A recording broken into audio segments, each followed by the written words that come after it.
Nakaabot na sa buhatan sa mayor ang issue sa pagkatanggong og unong kabulan sa sweldo sa mga alternative learning system teacher kon als hinungdan nga buot masayran kung asa nag-ugat ang pagkatanggong sa sweldo sa mga nahisgutan. Lumalabas yan, based sa nagipaimbestiga ko kanina, lumalabas na una, hindi pa nag-forward na ng payroll clerk, yung mga DTR at saka accomplishment report sa DepEd.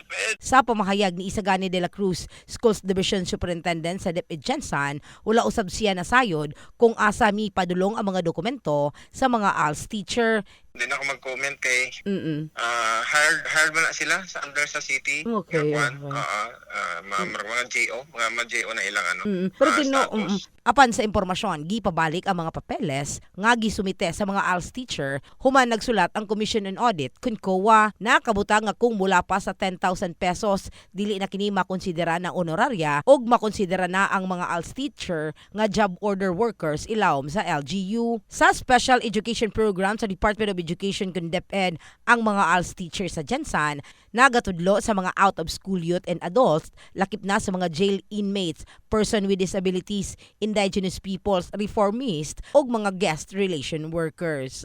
Brigada Richal Gubalani, in the heart of changing lives.